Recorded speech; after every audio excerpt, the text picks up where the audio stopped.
I get it, you're strapped for time, you work a lot, but you still want to visit Italy. What do? Well, fear not. I put together a list of the only 3 Italian cities you should visit. Leave all those others behind and visit these 3 essential places. 3 Italian cities, 1 epic trip. Let's make every moment count. Italy! Where are these 3 gems in the land of pizza and pasta? Well, I'll get to that. Stick with me. And why should you trust me? Well, I've been here on the ground for many, many years, and so you can consider this local knowledge. And for all you haters out there saying I don't know anything about Italy, you and I are gonna have a talk later in the video. The Eternal City, Rome, the epicenter of Italianissimo and the capital of this great country. I'll get to those other places later on, but for now, let's get to numero uno on the only 3 Italian cities you need to visit. Why Rome? Well, the reasons are numerous. It's easy peasy to fly in and out of the city, and it's southern Italy, so you get that true Italian vibe.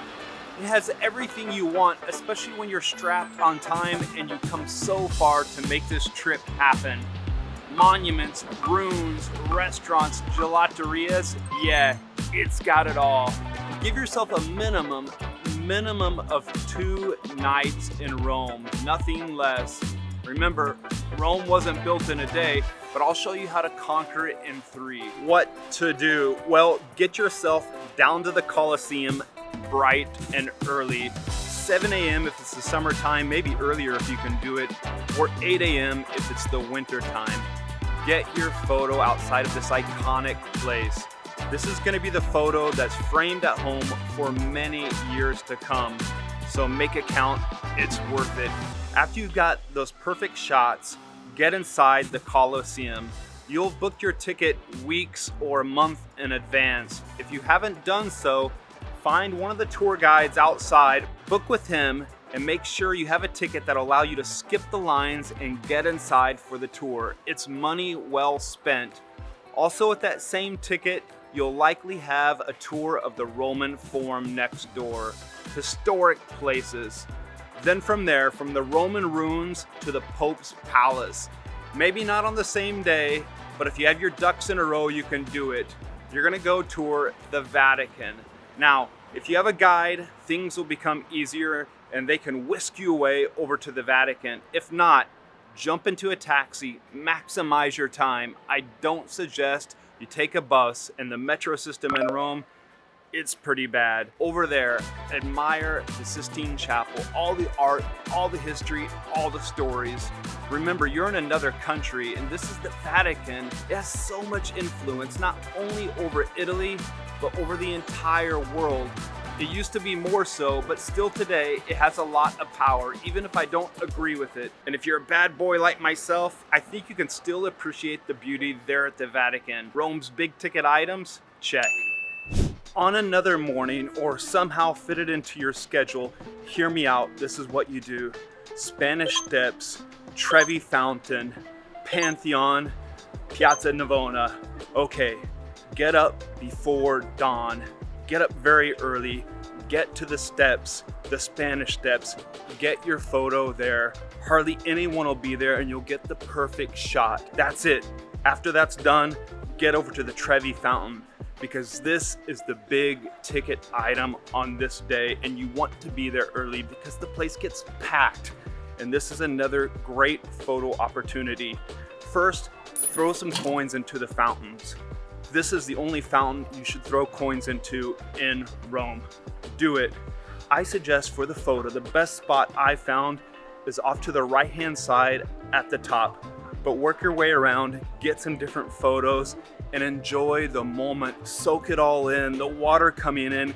It's an amazing, beautiful sight, but you want to do it early because in the afternoon, it gets crazy crowded. After that, only a few steps away, a few blocks away, well, that's the Pantheon.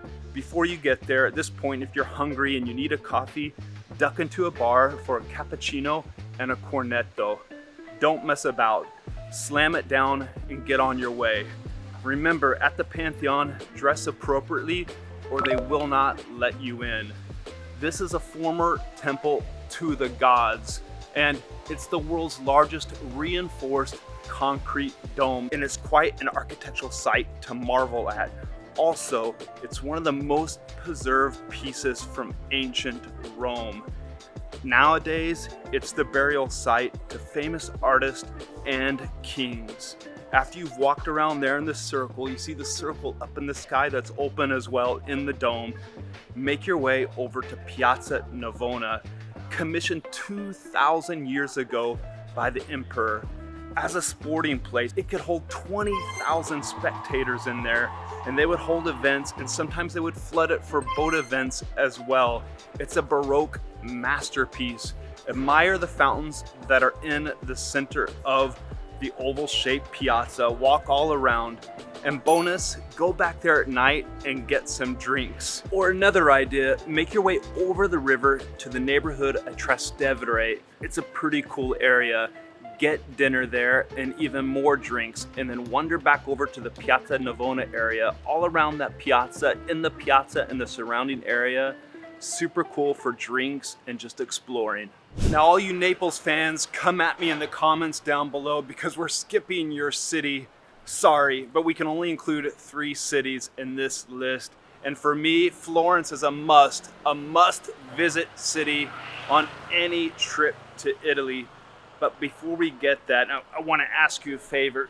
If you're enjoying this video, please make sure to give it a like down below, a thumbs up. It helps out so much. Also, a lot of you aren't yet subscribed. So if you want to get more of this content and you want to help me get these videos out to a much wider audience of travel lovers like you and I, click the subscribe button. Thank you. An easy train ride up north from Rome, Florence deserves your undivided attention, and along with the other 2 cities, comprises the only 3 cities you need to visit here in Italy. Florence, where every corner feels like you're stepping into a Renaissance painting, and yes, the gelato is as good as it looks. And stick with me, we'll get to the 3rd city that's on our list, and it's a bit of a controversial one. But first, let's talk about Florence. Florence has everything. Renaissance art, Chianti wine, gallons of gelato.